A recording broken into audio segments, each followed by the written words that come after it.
7 ay 7 gün əvvəl Prezident Administrasiyasının keçmiş rəhbəri uzun illər boz kardinal ünvanı hesab olunan Ramiz Mehdiyev istintaqa cəlb olundu.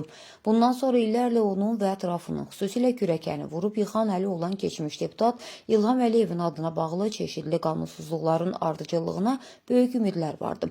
Ramiz Mehdiyev hazırda evində dustaqdı. Kürəkəni ailə üzvləri nəinki kölgəyə çəkilmir, əksinə milyonluq avtomobil kolleksiyaları ilə Bakı küçələrində əzələ gövdə nümayiş etdirir. Sanki hər kəsə meydan oxumaqla qürrələnirlər.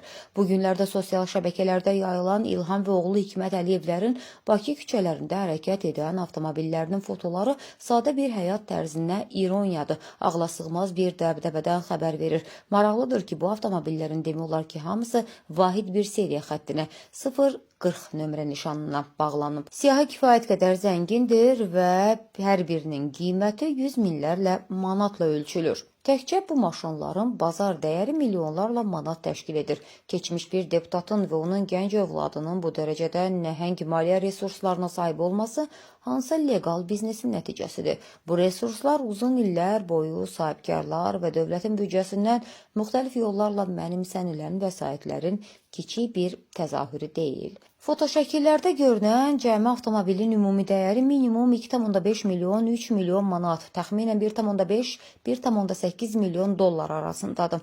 İndi isə gəlin bu qarajın təkcə yanacaq talanına baxaq. Bir maşının günlük benzin xərci orta hesabla 50 manatdır.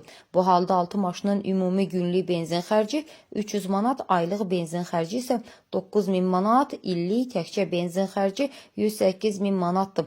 Bunun üzərinə avtomobillərin illik sığorta haqlarını, xaricdən gətirilən xüsusi ehtiyat hissələrini, lüks təkər dəstlərini və ayda bir neçə min manat maaş alan xüsusi mühafizəçi sürücü heyətini də gəlsək, bu qarajın illik saxlanma xərci 100 minlərlə manat edir.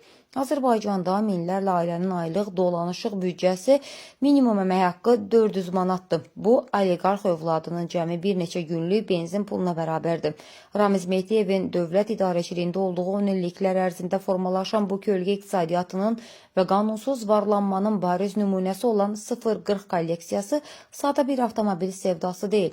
Bu, xalqa və dövlətin apardığı antikorrupsiya siyasətinə qarşı açıq-aşkar bir çağırışdır deyə Müsavat.com-da yayımlanan məlumatda qeyd olunur.